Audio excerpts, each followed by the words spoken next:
안녕하세요, 김호준입니다. 월요일은 나 상담하는 날입니다. 나에 관한 이야기 바로 시작하겠습니다.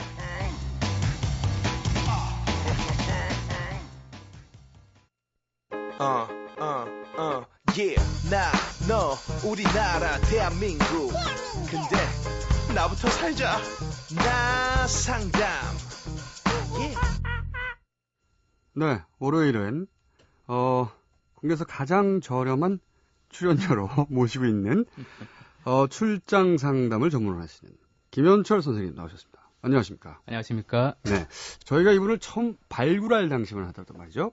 저희가 발굴했는데 사실상 포털에 이름을 치면 사진은커녕 최소한의 신상 정보조차 얻을 수 없었던 그런 무명인이었죠. 그러나 이제 포털에서 이름을 입력하면 사진과 함께 이력이 등장하는 준유명인으로 등극하셨을 뿐만 아니라 저희가 최근에 사진을 촬영하여 저희 게시판에 게시하였더니 그동안 게시판 기준으로 최고 인기는 목요일에 황상민 교수님이었습니다. 네. 그러나 얼마 전 김현철 선생님의 사진을 올린 결과 이틀 만에 1,400명 조회, 그중에서 약 40여 명의 댓글을 남긴 약 30에서 40명 당 댓글 남길 수밖에 없는 욕구를 느끼는 더군다나 더욱 놀라운 것은 그 대부분이 여성들이라는 거. 저로서는 묵과할 수 없습니다. 인기인으로 등극하신 분이죠. 네. 게다가 책을 준다고 했더니 사방팔방 전 세계에서 농담이 아니라 정말 뭐 독일이니 미국이니 전 세계에서 지금 책을 보내달라고. 너무한 거 아니에요? 미국까지 어떻게 보내 우리가? 예, 몸둘 바를 모르겠습니다. 예. 그러면서 거만한 표정을 짓고 계신데 저희가 1차 당첨자 이 방송 끝날 때 발표하겠습니다. 꼼수죠? 미리 발표하면 끝까지 안 들을까 봐. 네. 자, 그러면 사연을 듣고 최고 인기남으로 지금 주가를 올리고 계신 김현철 선생님의 분석을 들어보겠습니다. 저는 미국에서 박사과정을 마친 후에 연구원 생활을 하고 있는 33살 여성입니다. 전 그동안 나름 제가 바른 사고방식과 진보적인 가치관을 가졌다고 믿으며 혹은 그렇게 보여지기를 바라며 살아왔습니다. 게다가 시골에서 유년 시절을 보냈고 대학교 이후 지금까지 연구실에서만 생활해 오다 보니 사회의 때가 덜 묻었다는 얘기를 많이 듣습니다. 하지만 저의 내면은 제가 느끼기에 매우 이중적입니다. 주변의 사람들을 늘 단점 위주로 평가하고 외모로 사람의 첫인상을 판단하며 학벌로 그 사람의 능력을 가늠합니다. 이렇듯 제가 이성적으로 생각했을 때는 혐오하는 우리 사회의 통념에 따라서 사고하는 저를 볼 때 제 스스로가 너무 구리고 이중적이라 부끄럽습니다. 내 모든 것이 진실이 들어있지 않은 그냥 보여지는 껍데기라는 느낌이 들어 늘 공허한 느낌입니다. 어떻게 하면 제 내면을 제가 바라는 정신적으로 성숙한 사람으로 끌어올릴 수 있을까요? 이런 사연. 네. 무학의 관점에서 봤을 때 말이죠. 예. 저의 주장입니다만 예. 통찰력은 무학에서 나온다. 예. 저는 그렇게 생각합니다. 너무 많이 배우면 사람들이 이론에 얽매여. 그렇죠. 이론 네. 자체가 오히려 실제를 보지 못하게 만드는. 그렇죠. 그 이도를 꿰어 맞춰서 해석하려고 하더라고요. 맞습니다. 예. 역시 중요한 건 무학이다. 그런데 예. 저는 이 사연을 들으면서 그런 생각이 번뜩 들었어요.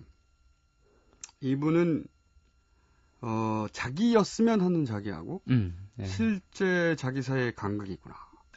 예. 어떻습니까? 무학의 통찰이. 정확합니다. 예. 네, 그럴 줄 알았어요. 또 한 가지는 그러면서 무슨 생각이 들었냐면 네. 제가 자주 하는 얘기인데 결혼이라는 게 네. 그 사람이 아니라 그 사람인 줄 안 사람이랑 하는 거거든요. 예. 결혼해본 사람들은 다들 알죠? 그래놓고 결혼하고 나서 상대한테 막 화내, 변했다고. 근데 사실은 상상 속의 인물을 자기가 만들었죠. 허상. 네. 예. 자기가 만들어서 그걸 진짜 그 사람이라고 자기 마음대로 단정을 내린 거죠. 네. 그 단정을 내린 사람은 바로 자기인데. 그러니까 그렇죠. 자기가 한 상상을 상대 보고 책임지라는 거죠. 저는 예. 그렇게 이해합니다. 예. 어떻습니까? 무학의 통찰이? 일단 이제 잘 보신 거고요, 진짜. 네. 근데 제가 이 사연 보고 너무 사실 반가웠어요, 진짜. 아, 그래요? 예, 제가 첫 시간 기억나실지 모르겠는데 주로 이때까지 봤던 사연들은 어떤 뭐 죄책감이나 뿌리가 어떤 뭐 불안 이런 쪽으로 많이 왔었는데 그거는 일단 마음의 어떤 테두리랄까요? 마음에 또 방어막이 존재한다면 네. 방어막이 탄탄하다는 전제 하에서 우리가 이제 많이 접근했었거든요. 갈등을 해석했었고 갈등의 뿌리를 접근했었고 뭐 강박증이나 그동안의 어떤 뭐 죄책감에 연관된 우울이나 이런 부분들, 불안이나 이제 근데 현대에 접어들면서 이런 알맹이가 없는 지금 사연처럼 뭐 이분 지금 사실 뭐 죄책감이나 뭐 쫓기는 듯한 불안이 아니잖아요. 남들이 보면 뭐가 예. 문제야 이럴 수 있죠. 예, 그냥 공허해. 나 음. 그냥 허전해. 이런 게 지금 주 문제고 내가 이래서 뭐 이중인격이 아닌가? 뭐 심지어 이런 생각까지 불안이시긴 하지만 기존에 우리가 다뤄왔던 거랑은 좀 다르고요. 근데 사실 이 사례야말로 20세기가 그리고 이제 현대 문명이 낳은 어떤 신인류의 전형적인 모습이다. 아, 그렇군요. 예, 그래서 예. 배운 사람은 해석을 저렇게 하는구나. 근데 제가 아까 결혼 얘기를 왜 했냐면 예. 결혼이 그러니까 그 사람이 아니라 그 사람 인줄한 사람이랑 네. 착각한 거다라고 했는데 저는 네. 이제 이분이 그런 착각을 자기 자신한테 했다고 생각이 들었어요. 아, 그러니까 자기였으면 하는 네. 자기가 있는데 네. 근데 그런 자기는 사실은 허구의 인물이고 네. 실제의 자기는 대단히 그 자잘한 욕망들을 쫓기고 인간적인 한계가 분명한 사람인 거죠.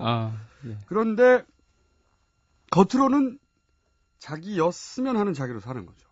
그렇죠. 근데 그 자기였으면 하는 자기조차도 네. 이분이 지금 자기 기만에 빠졌다는 거예요, 사실은. 그걸 말씀드리고 싶은데 바른 사고방식과 진보적인 가치관을 가졌다고 하셨으면서 막상 이분이 잣대를 정작 아직까지 갖고 있는 거는 외모로 평가하고 단점 위주로 평가하고 학벌로 평가하고 이게 과연 이분이 바른 사고방식과 진보적인 가치관을 가졌냐 하는 거죠. 그렇죠. 진보적인 가치관이 안전하고 자기한테 이게 욕먹지 않을 것 같고 네. 또 그렇게 학습 받았고 네. 그렇게 요구 받았기 때문에 그런 척 하는 거죠. 그렇죠. 네, 그래서 그걸로 사는 거죠. 바른 사고방식, 진보적 가치관이란 단정 자체를 지워야 될 것 같고요. 이 자체가 사실은 더 쉬워진 진정한 자기가 아닌 가짜의 자기에 의해서 만들어진 가치관이라고 말씀드리고 싶고 전문 용어로 이런 걸 뭐라 그럽니까? 말 그대로 가짜 자기로 합니다. 별로 안 전문적이네. 순 우리말로 요새는 네. 많이 용어가 순화가 됐고요. 영어로 혹은 뭐 의학 용어로 영어로 쓴다면 네. 이제 true self, false self라고 합니다. 트루 셀프. 그것도 뭐 그렇게 어려운 단어는 아니네요. 트루 셀프. 예. 전문적이지 않아 보여요.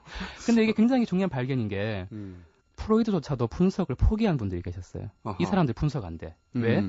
내면의 갈등도 잘 모르겠고 없고 진짜 나 공허해 뭐 이런 게 다고요. 그리고 치료자에 대한 느끼는 어떤 어떤 감정도 못 느끼고 모든 감정 에너지가 자기한테 향해 있는데 조금만 얘기하면 막 쉽게 상처받는 거예요.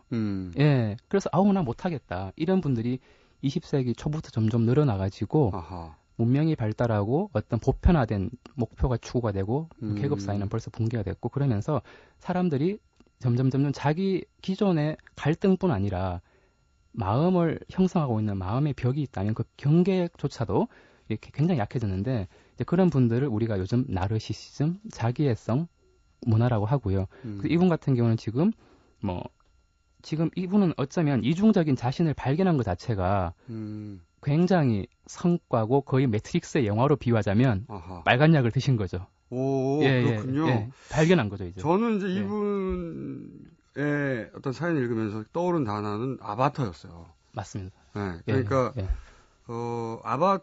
아바타를 조종하는 게 네.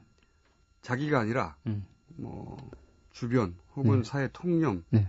또는 뭐 기대, 예. 규범 이런 건 거죠. 말하자면. 그렇죠. 예. 근데 최소한 이분은 자기가 그렇게 살고 있다는 걸 발견했으니까. 그렇죠. 그렇죠? 여기서 그러면 해결의 실마리도 풀릴 수 있겠네요. 해결의 실마리가 이분의 증상입니다.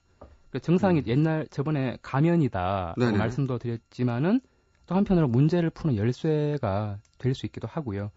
왜냐하면 뭐 우리가 신체적으로 증상이 있어도 마찬가지, 통증이 뭐 있어도 하복부에서도 상복부 왼쪽이면 뭐 위가 아플 수 있다고 예상할 수 있고 네. 하복부 오른쪽이면 맹장이다라고 약간 생각으로 들어갈 수 있거든요. 네. 그런 것처럼 어떤 증상 자체가 물론 아프고 괴롭긴 하지만 그 자체가 또 한편으로 열쇠가 될 수 있는데 그렇죠. 이분의 공허감이라고 하는 느낌, 이 느낌 자체가 어쩌면 풀 수 있는 열쇠가 아하. 될 수 있을 것 근데 같아요. 그렇다면 자, 그래서, 네. 좋은 치료법을 전문가로서 제시해주지 않는다면 당장 욕설과 함께 퇴장시키겠습니다. 네, 그래서는 항상 마지막 방송이라고 마음을 가지고 임하고요. 예, 저기 당장 내놓으시오. 일단 이 사례는 이제 60년대에 들어왔어야 사실은 1960년대 들어와서야 이제 많이 일어났던 분들이 많아져서 연구가 됐었고 가짜 자기를 갖고 있는 분들에 대해서 마치 화상을 입은 분처럼 아하. 굉장히 민감해서 그 가짜 자기를 먼저 드러내는 진짜 자기로부터 분리해내는 작업 자체가 굉장히 아하. 오래 걸리고요. 자기 자신을 알게 한 다음부터 그때부터 이제 우리가 그동안 했었던 뭐 갈등의 어떤 해소나 이런 것들이 추가로 들어가줘야 되는 그런 분이거든요. 그래서 적어도 사실은. 이분은 예. 그 두 개 가짜 자기가 있다는 것까지는 인식을 했으니까. 그러니까 그래서 지금 이분이 뭐 이중인격 아니에요? 천만에 이중인격으로 살아가는 게 요즘 현대 사회의 대부분이고요. 그렇죠. 이중임은 이중이면 다행이에요. 한 5중도 있어요.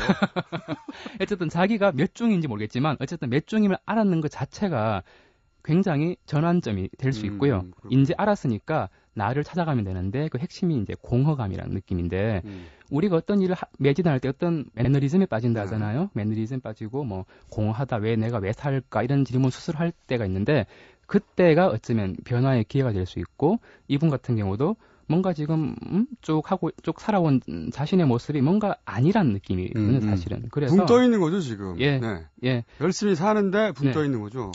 그래서 저희들이 이제 흔히 표현을 하기는 공허감의 의미를 한 3가지 정도로 이제 요약을 한다면 아, 공허의 의미도 있습니까? 예. 그래서 지금까지 추구해온 것에 대한 의문, 한 일에 대한 의문. 예, 의문일 수도 있고, 그 다음에 주변 사람들의 가치관에서 벗어날 때, 자신만의 목표를 추구하려 들 때, 그때 느끼는 일종의 감정 내지는 신호, 이런 느낌일 수도 있고요. 그 다음에 자신의 흥미와 에너지를 존중하자, 이제는 그런 일종의 어떤 신경학적인 시그널이 될 수도 있습니다. 그러니까 예. 한마디로 말하면 예. 가짜로 살았는데 네, 지금 진짜 나로 살기 전에 네, 느끼게 되는 네. 그런 신호다 이게. 신호죠. 신호인데 이 느낌이 뭔지 모르니까 우리가 공허감이라고 붙인 거예요. 예. 불쾌하죠. 물론 불편하고 그게 왜냐하면 두려운 거예요. 왜 두렵냐면 우리가 뭐 컴퓨터 많이 쓰지만 컴퓨터 자꾸 비유 들지만 어떤 운영 체제를 쓰다가 갑자기 새로운 버전이 나와서 다시 옛날 거 다 포맷하고 새로 깔으려고 하면은 당연히 불안하잖아요. 그렇죠. 기존의 거를 날려버려야 되고 또 네. 새로운 게 잘 깔릴까? 네, 뭐 이런 의구심 들잖아요. 그래서 그런 것 때문에 우리가 안전함에 대한 집착이 있어서 공허감 자체가 두려운 거고요. 이렇게 들리려고. 치료법. 치료라고 하면 좀 과한 용어인 것 같고 이 부분의 경우에는 네. 이 상황을 극복할 방법. 예. 우선 무학의 관점에서는 말이죠. 예. 저는 3가지 정도가 생각났어요. 아. 아까 듣다가 번뜩 생각난 게 예. 항상 하는 얘기인데 연애를 해야 된다. 아. 우선. 왜냐면 연애를 하기 전에 상태가 실제 또 네. 가상의 자기예요. 연애를 하기 전에 보통 사람들은 자기가 괜찮은 사람인 줄 알아요. 아, 예. 극히 일부분만 사용하고 사는 것 같아요. 그렇죠. 연애하기 전에는. 예. 그러다가 내가 마음대로 안 되는, 가장 마음대로 하고 싶은데 마음대로 안 되는 사람을 만나면 예. 그 앞에서 이제 자기 본 바닥이 드러나죠. 내가 얼마나 이기적이고 유치하고 찌질하고 그런 거를 깨닫게 된다. 근데 그게 이제 인간적인 건데 네. 그때 이제 그 말씀하신 대로 진짜 자기를 발견하는 그렇죠. 거고. 방법 중에 하나인 거죠. 예. 또 하나는 네. 전 여행도 효과가 있다고 생각이 드는데 네. 여행을 가면 이방인이 되잖아요. 아. 이방인이 되면 원하지 않아도 네. 자기를 객관적으로 보는 환경이 좀 조성이 돼요. 아, 예. 원래 건물 안에 들어가면 건물 전체를 볼 수 없잖아요. 음. 거리가 확보돼야 기본적으로 전체를 볼 수 있는데 자기가 항상 익숙하던 규칙이 아닌 곳에 가면 네. 내가 이상했는지 안 했는지 음. 들여다볼 계기가 마련됩니다. 어떤 대조되는, 대비되는 그렇죠. 그런 효과? 그죠? 예, 꼭 예. 그랬어야 했던 건 아니구나. 여기는 규칙이 좀 다르네. 예. 이런 자극들을 받게 되죠. 네. 예. 그리고 한 가지 저는 하고 싶은 걸 하나 골라가지고 이렇게 사소해도 상관없다. 네. 남들이 뭐라고 하든 좀 무리가 따르든 어쨌든 무조건 해보기. 예를 들어서 네.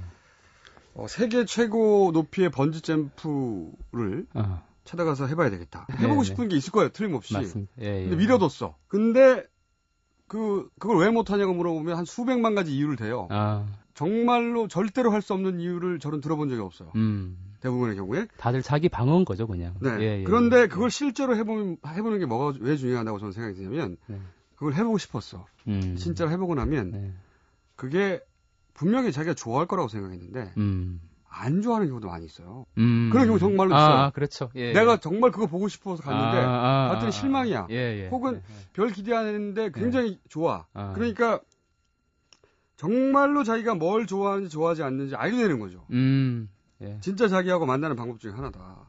그게 꼭 해보고 싶었는데 여러 가지 이유로 네. 또 여러 가지 핑계로 안 했던 것 중에 골라서 무조건 해보라는 거죠. 네. 그러면 멋있어 보이고 나 정도면 이 정도는 해야 될 것 같아서 바랬던 게 실제로 해봤더니 나한테 안 맞아서 싫어질 수도 있고 예, 예. 별거 아닌 것 같았는데 해봤더니 너무 좋아서 직업으로 삼을 수도 있죠. 그것도 자기를 만나는 방법 중에 하나다.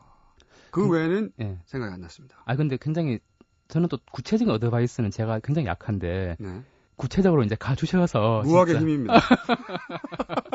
정말 예, 이론은 예, 모르기 예. 때문에 저는. 뭐 와닿았습니다. 왜냐하면 우리가 추구하는 목적 의식이 사실은 뭐 의학적으로 따지면 좌뇌의 일부만 사용하는 건데요. 사실은 말씀하셨던 연애나 여행이나 번지 점프 이런 것들은 우뇌에 우리가 쓰지 않는 다양한 어떤 뇌를 자극하는 건데 진짜 자기는 의학적으로 따지면 사실은 우리가 쓰지 않는 우뇌랑 연관이 많거든요. 아, 그렇군요. 예, 다 숨겨졌어요. 우리의 감정 뭐 여러 가지 뭐 슬프고 기쁘고 희로애락 그죠? 뭐 이런 것들 그런 걸 자네가 이렇게 억누르고 있었던 거군요, 말하자면. 자물쇠입니다. 예, 자네가. 예. 이게 이성적이고 논리적으로 네. 뭐 이해득실을 따져서 하는. 예, 계산 이런 것들. 예, 그래서 거기에서 조금씩 이제 벗어나줘야 되는데 그런 부분을 이분이 이제 33세가 돼서 이제 깨달으신 거고 이제 헷갈리는 거예요. 나 이중인격인가? 당연하죠. 원래 사람은 이중이고 요즘 현대 사회는 이제부터 하실 일은 가짜 자기를 조금씩 벗어나서 진짜 자기로 올라와야 되는데 구체적인 어드바이스는 아까 드려서 제가 더 이상 드릴 것도 없고요. 근데 그럼 왜 우리가 그동안 고수했느냐 하면은 우리가 생각했던 쫓고 있는 것들이 거의 다가 안전이나 힘에 대한 거예요. 안전과 통제력에 대한 건데 우리가 수명이 늘 저는 수명 말씀드리지만 너무 비극이기도 하지만 그렇게 길지 않다는 거. 그렇습니다. 예, 벌써 뭐 여기 계시는 분들 평균 나이가 절반은 살았어요, 인생에. 그죠? 최소한. 거의, 아무리 길게 잡아도. 예. 저도 항상 그 생각해요. 그죠? 예. 뽑고 가자. 100년도 안 되는데 내 마음대로 예. 살아서 다 뽑고 가야겠다 이런 생각. 그래서 뭐 우리가 10살, 20살 때까지 기억이 되게 많은데 사실 20살 넘어서 30, 40 이때부터는 좀 그렇게 많은 기억이 없는 거고도 약간 그렇고 그렇죠. 앞으로 더 그럴 것이고 그래서 이분이 33세인데 지금이라도 이제 어떤 진짜 자기를 잘 깨달으시면 되는데 그 반지의 제왕이라는 영화를 보셨죠 혹시? 네. 예. 유일하게 힘을 얻느라고 나들 난리인데 그 영화만큼은 자신이 얻은 힘을 버리려고 하는 영화였던 것 같고요. 정신과 전문의 있는 영화를 보면서 그런 생각을 하는군요. 근데 너무 저는 되게 놀랐어요. 그 부시맨이 콜라병 던진 다음으로 그런 영화는 처음인데. 그렇죠. 찾으려고 하죠, 뭐든지. 예. 항상 뭐 반지를 뭘 껴서 뭐 초인적인 힘을 가지고 막 그렇죠. 힘을 누리고 막 악을 응징하고 막 생각하니까 그러네요. 예. 근데 반지 제왕은 유독 그 좋은 귀한 반지를 가지고 절대 힘을 가질 수 있는 반지인데. 예, 그걸 막 3부작이나 걸쳐서 버리려고 애를 쓴 거예요. 어찌나 어렵게 버리는지. 길을 쓰고 버리는 거죠. 네. 예. 그래서는 그거 보고 결국 반지를 버린다는 게 가짜 자기를 버린다는 게 아닐까 싶었고요. 예. 정신과 전문의하고 같이 영화 보면 안 되겠어요. 영화의 재미를 망쳐. 하지만 해석을 듣고 보니 고개가 끄덕거려지는 면이 있네요. 반지를 버리고 그 영화 마지막에 굉장히 평화가 오는 마을이 또 잡히잖아요. 씬에. 그래서 저는 그걸 보고 이제 골룸이라는 존재가 사라지고 어떤 탐욕이라는 거 사라지고 진짜 자기로서 평화롭게 살아가는 그런 어떤 내면을 저는 봤고요. 이분에게 말씀드리고 싶은 거는 만약에 지금의 가치관을 틀더라도 겁을 내지 마라. 왜냐하면 진짜 자기가 저희들이 한 얘기는 일단은 더 세상을 수용적으로 살 수 있고요. 또 아까 운해 말씀드렸지만 운해가 또 창조의 내거든요. 그래서 더 어떤 창조성이 나올 수 있고 또 결국은 제일 중요한 건 자기 느낌의 기초에서 자기의 앞으로 진로를 어떻게든지 선택할 수 있으니까 선택의 옵션이 무한대로 늘어난다는 이런 한마디로 말하면 예. 운해를 해방시켜라. 그렇죠. 그런 얘기군요. 예, 그런 말씀 드리고 싶습니다. 예. 저는 뭐 번지점프 이렇게 자잘하게 얘기했더니 기분 나빠요. 근데 저는 또 구체적 어드바이스는 저는 사실은 생각 못했어요, 진짜. 예. 자, 그러면 네. 선물 받을 분 세 분입니다. 대전의 김미영님, 사천의 김재희님, 광주의 최문일님 세 분께는 저희가 김현철 소장님의 출연료를 일부 잘라내서 책을 우송해 드리도록 하겠습니다. 축하드립니다. 그리고 오늘 감사합니다. 예, 고맙습니다.